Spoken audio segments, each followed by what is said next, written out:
मोहतरम व्यूअर्स, अस्सलाम वालेकुम। सबसे पहले माजरत कि कल मैंने वादा किया था कि मैं KYC के बारे में बात करूंगा, लेकिन कुछ मसरूफियात की वजह से नहीं हो सकी। बहरहाल आज बात करते हैं। स्टार्ट लेता हूं एक ऐसे कमेंट से जिसमें कहा गया कि KYC को बिल्कुल ख़त्म किया जाना चाहिए। देखें, इसमें तो मैं ये इससे इत्तेफाक नहीं करूंगा कि ख़त्म होना चाहिए और ना ये ख़त्म होगा।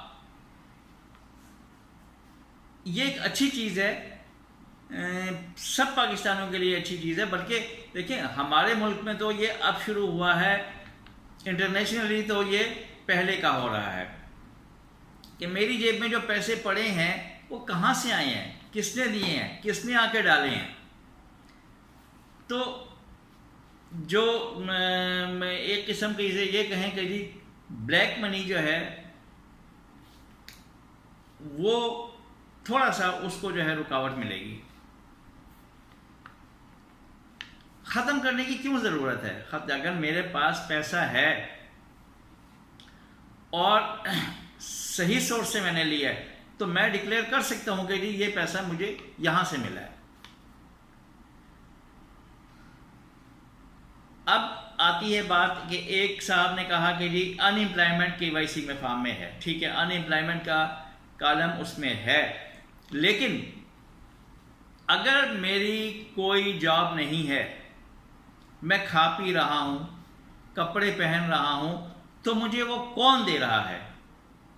आप ये तो मेंशन कर सकते हैं ना कि जी ये पैसे मुझे फलाने ने दिए हैं। तो एक स्टाम्प लिखेंगे कि जी ये जो कुछ भी है मेरे पास, ये मुझे फलाने से मिला है। अच्छा, अब इसमें मैं एक बात कहूं कि थोड़ी बहुत इनकम में तो आप कह सकते हैं, लेकिन ज़्यादा अमाउंट के लिए उसका तो आपको कोई ना कोई प्रूफ भी देना पड़ेगा। कोई इतना सख्ती तो है नहीं कि जी ये लो जाओ जी ऐशी करो, हैवी अमाउंट की बात कर रहा हूँ। तो उसका कोई ना कोई प्रूफ चाहिए। अनएम्प्लॉयमेंट ठीक है, अनएम्प्लॉयमेंट वाला इन्वेस्टमेंट कर सकता है, लेकिन अपने वो शो करेगा मुझे फादर ने दिए हैं, भाई ने दिए हैं, अम्मी ने दिए हैं, बहन ने दिए, किसी ने भी दिए हैं, वो वहाँ पे शो करना होगा। एक और कमेंट था कि जी 15 लाख से मैंने ज्वेलरी बेची है। तो 15 लाख भी छोटी मोटी अमाउंट नहीं है। उसकी कोई ना कोई आप स्लिप, कोई रसीद, कोई ना कोई तो वहाँ पे प्रेजेंट करें कि जी ये जो सोना था मुझे मेरी बीवी को जहेज में मिला था, तो वो सोना मैंने बेच के यहाँ इन्वेस्टमेंट की है, उसका कोई सबूत लगाएंगे।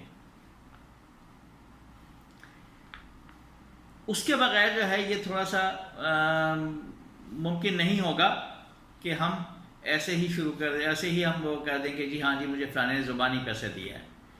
अब कुछ लोग कहते हैं, ख़ासकर ख़वातीन, कि मैंने BC या कमेटी डाली थी तो उसके पैसे मुझे, ठीक है, तो जाहिर है कि जो कमेटी या BC होती है उसमें इतनी हैवी अमाउंट नहीं होती है, थोड़ी अमाउंट होती है। तो वो भी स्टाम्प पर कुछ ना कुछ लिख के शो करेंगे कि ये पैसा हमारे हस्बैंड ने, भाई ने, वालिद ने हमें हर महीने हमें पॉकेट मनी देते थे, वो हमने जमा की हैं। तो इस किस्म के अल्फाज जो हैं वो उसमें होने ज़रूरी हैं। अच्छा, अब एक और बात, अब जो सेविंग अकाउंट खोल रहे हैं उसमें तो आपने शो करना ही है कि जी ये पैसा हमने यहाँ से आया और यहाँ जमा करवा रहे हैं। फिर बात आती है पुरानी इन्वेस्टमेंट की। जो सेविंग्स अकाउंट खोलने पुराने लोग जा रहे हैं उनको मसला आ रहा है, और हकीकत ये है कि हम लोग अपनों ने कभी भी हमने हिसाब किताब नहीं रखा कि जी कहाँ से पैसा आया, कहाँ गया, हम लोग नहीं रखते थे, लेकिन अब हमें रखना चाहिए। तो जिनकी इन्वेस्टमेंट जुलाई 2018 से पहले की है, जुलाई 2018 से पहले की है, सबसे पहले तो देखें हैवी इन्वेस्टमेंट है तो वो कुछ ना कुछ, कोई सेल डील, कुछ कोई कागज़, कोई चीज़ बेची है, कहीं से गिफ्ट आया है, वो उसका सबूत तो देना होगा। छोटी इन्वेस्टमेंट वाले भी ये कर सकते हैं कि जी कोई स्टाम्प पेपर पर लिख कर देंगे, आप हल्फिया बयान लिख के देंगे कि जी ये पैसा मुझे फलानी जगह से मिला था और मैंने नेशनल सेविंग्स में ये इन्वेस्ट कर दिया है, और वो नोटरी पब्लिक अटेस्ट करेगा। और उसमें बेहतर है कि गवाही भी डलवा दें, क्योंकि जो भी एफिडेविट होता है उसमें गवाही ज़रूरी होती है कि कोई सबूत तो हो, कोई प्रूफ तो हो कि हाँ भाई इसको ये पैसा यहाँ से मिला है। ये चंद चीदा बातें थीं। इसके अलावा एक और वो आया था